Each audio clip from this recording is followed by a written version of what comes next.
New details tonight from the investigation into that shooting last May in Kirkersville. The father, the man responsible, says he met his son that day in the wee hours of the morning and tried to calm him down.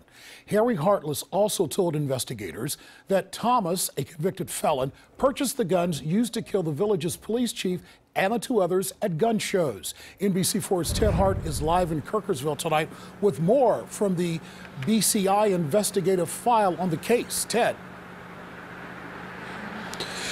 Well, and Mike, the file contains a lot of photographs, a lot of documents, but perhaps most noteworthy, though, are some of those details provided by the killer's father, Harry Hartless.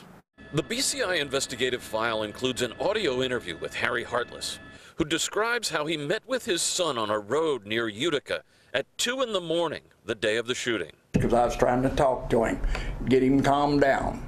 And he just kept walking, wouldn't stand still. He just kept walking back and forth, back and forth. I said, son, you need to calm down. Shortly after talking to his father, Thomas Hartless bought ammunition at a local Walmart.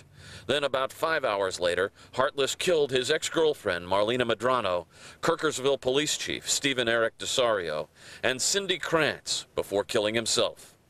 Investigators asked the father about guns that Thomas Hartless might have, and the father describes how his son likely got one of the guns. He probably bought it at a gun show. That's where he got every other one. Okay. He'd go to gun show, and if he wanted a gun, if he seen one he liked, he'd buy it. Hartless was a convicted felon and not legally allowed to have a gun.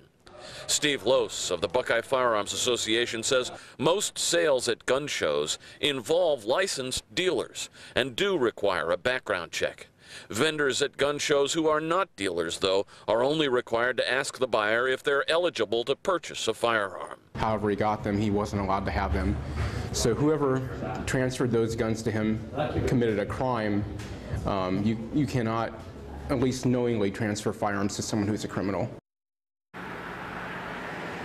And investigators confiscated more than 60 firearms from Harry Hartless's home for the time being. Those guns remain in the custody of the county. In Kirkersville, Ted Hart, NBC4.